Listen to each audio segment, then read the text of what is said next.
Welcome to episode 76 of Psycho's Platters. How is everybody out there today?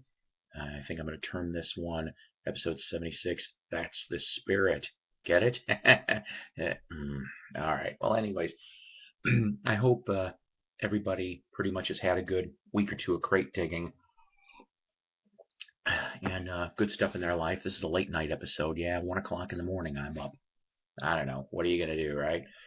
Drinking coffee and not sponsored by, but I wish it was, Hershey's Candy Corn. It's actually pretty good.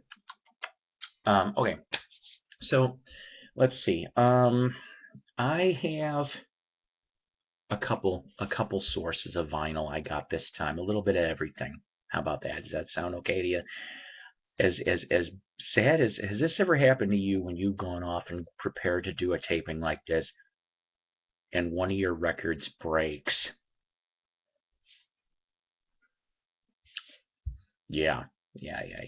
One of my 78s died just before I was able to show it. I went to gently pick it. I'm like, 78s.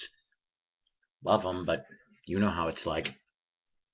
All right. So, like I said, I got a mixture of things. 2 different resale shops, and I was able to go into someone's record collections they're going to put in an estate sale. There's still a few more interesting pieces that I hope I'll be able to acquire, but we'll see. It all depends. So let's see. Let's start here. Now, the 78s, both by the same people, Pete Johnson and Albert Ammons. Now, I don't know if that's going to sound familiar to you. These are on Victor. Albert Ammons, he didn't live very long, 42 years old before he passed away in 49. He was popular in the 30s to around World War II in boogie-woogie jazz stylings. Okay, he ended up meeting Pete Johnson like around 36, 37. And then for about almost 10 years, they kind of stayed together as a pair. The funny part about these ones, this is 6th Avenue Express in Pine Creek. You have to be careful with these things, they don't break. And Foot Pedal Boogie and Moving the Boogie. Johnson and Ammons, appeared in 1938 at the From Spiritual to Swings concert at Carnegie Hall. Now, for a lot of people, that'd be like, okay, whoop-de-twang. John Hammond, Sr., okay, who'd end up working for Columbia Records, and I think he also did some stuff for Library of Congress as well. He helped to orchestrate this concert over at Carnegie Hall. This particular date was supposed to also have been the date Robert Johnson was supposed to play. This was going to be like the mainstream gig for Robert Johnson, and unfortunately, they found out that he died. How do I explain this? The promoters, as they were pursuing Johnson to play this particular gig. But somebody that was in the audience at that particular Spirituals to Swing show ended up slightly down the line meeting Albert Ammons and another band member, and that particular individual started Blue Note Records. Go figure, right? You just never know how the music's going to turn, per se. So I just thought that's kind of neat. Like I said, he died in December 49 at the age of 42. Albert Ammons did. I was listening to YouTube on some of his segments. I thought they were pretty good.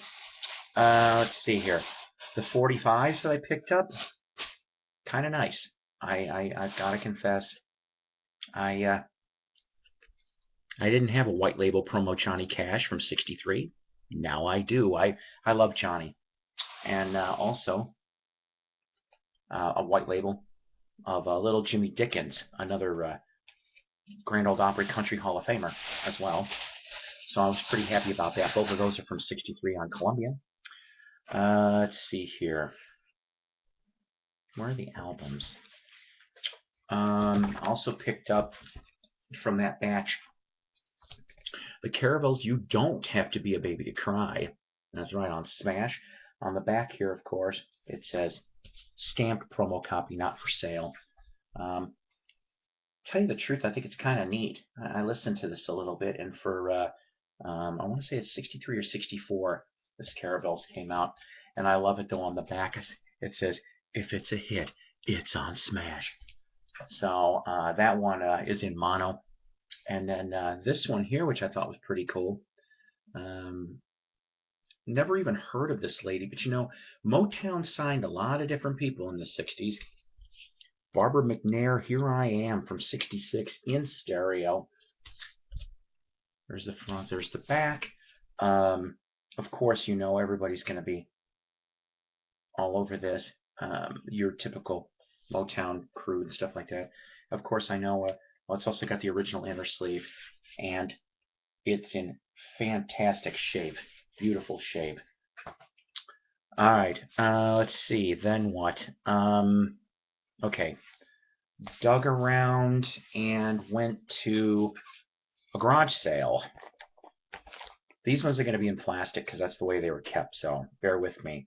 And found these 45s. I only paid $1 for the whole batch. Tomorrow from Strawberry Alarm Clock from 67. White label promo. It's slightly stained around the inner edge. From Brenda and the Tabulations. One Girl Too Late from 1973. Mono, stereo, promo. I never heard of this guy before, but Boots Till on K-Arc. I did a little bit of research to discover that he cut some 45s for Paula Records, I think. I want to say this is like 65, 66. I could be wrong on that one. And then I thought it was kind of neat. I like Nancy Sinatra. You like Nancy Sinatra? You got to be in the mood for that stuff. But I also know that the Nancy Sinatra and Lee Hazelwood pairings on Reprise is why I grabbed these. Some Velvet Morning. I can't read that one. Ladybird and a few other ones. And of course, on the one flip, it's got You Only Live Twice, which of course is from the James Bond. Morning, Penny. All right, let's see what else. Let's see. The rest of these came from various thrift shop scores. You know, I wasn't entirely sure if I had a copy of this from 1968. Yeah, James Taylor on Apple. It's a gatefold. Basically, it's a lyrical gatefold. There's the front. There's the back. Your main players on here pretty much. Peter Asher, who of course was from Peter and Gordon, he ends up basically being like this with James Taylor for many, many years. Paul McCartney is on Carolina in My Mind, and also playing bass on most of the rest of the cuts. Louis Sinamo. I hope I got that right. He ended up. I knew that name sounded familiar, but I was correct when I found out that he was in an early lineup of The Herd with Peter Frampton, and he would also end up going into the bands Renaissance and Illusion, Steamhammer, and also Armageddon, which was Keith Relf from the Yardbirds' last project before he accidentally got electrocuted in '76. Let's see, what else? Okay. I also picked up, I didn't have this Zappa. Yeah, Chunka's Revenge. Now, unfortunately, no, this isn't an original. I wish it was. It is a Brown reprise. But still, I really could not pass this up for 50 cents. I mean, reissue or not, you know, I'm not going to do that. Let's see here. Your typical people in this particular one. Obviously Zappa, George Duke's on this, Ainsley Dunbar, who, geez, he's like one of the, he's drummed in a lot of damn bands. I can think of Whitesnake, Jefferson Starship. I want to say with Jeff Beck at some point or another too. Ainsley Dunbar, Retaliation, stuff like that. Also, I think Flo and Eddie are on here too from the Turtles. So you've got a lot of different people on this, which is kind of neat. I like finding Zappa.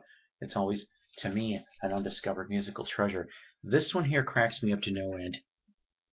Let's see if I can get my let me have a swig of coffee so I can do the impression I'm going to do next. This one here is called "I'll Play If You Sing" by Dominic Allen with Liberace. All right, yeah, that's right. I said Liberace. You never thought I'd show a Liberace in my post, did you? Let me see if I can do the impression. Hey everyone, it's Liberace. I wish my brother George was here. Would you hand me the candelabra, please, so I can stick it up? Never mind. Just kidding. Anyways, I got it because it was signed. No, not by Liberace, by Dominic Allen. And I saw this from '82, but I like this. It says, "This album is dedicated to my mother and father, to Kathy, to all the people in my life who gave me a helping hand, with special thanks to Liberace for taking the time to share his talent, his friendship, and for being an inspiration to me, not only as a musician, but as the world's greatest entertainer." Dominic Allen, quote. And he was kind of interesting. I mean, it looks like he's originally from Scotland, which is kind of cool. So, what the heck, right? Like I said, it's another signed album into the collection. All right. How about Tim Buckley's Happy Sad on Elektra from '67? I grabbed this up for basically, I mean, I like Tim Buckley. There's the front, there's the back. But I grabbed it for one reason and one reason only. Because I discovered on the back of it, it was produced by Jerry Yester and Zal Yakovsky from The Spoonful. So you got two members of The Spoonful that helped produce this thing. Cannot wait to talk to Jerry about this, hopefully in the early next year, about that album. Maybe he'd be able to tell a little bit more. This one I picked up a few weeks back at a dirt mall. Just cracked me up to no end. Here comes another invitation. It's introducing the Sugar Bears. Blah, blah, blah, blah, blah. You know, the breakfast cereal. Can't get enough super sugar crisp. I don't know the rest of the words. But, yeah, they tried in '72 to make a band. Well, they probably figured if the Archies could do it, Groovy Ghoulies. This is on Big Tree. It is labeled promo, and it actually does say promo on the label. So why did I get this other than I have a very weird, sometimes taste for bubblegum? Under the disguise of Sugar Bear.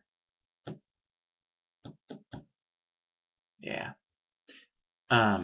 Is Kim Carnes.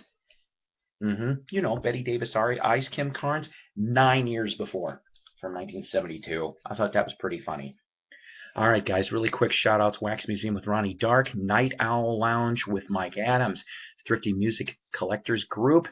Go check out Tim Smith's channel, T-Mex59, I think is what it is. Let's see, Shindig, Vintage Rock Magazine, bunch of other places. Just please go there. YouTube Vinyl Community, go become a member. All right, guys, that was fun. Stay tuned next time. Take care, rock on, and have yourself a fantastic week of life.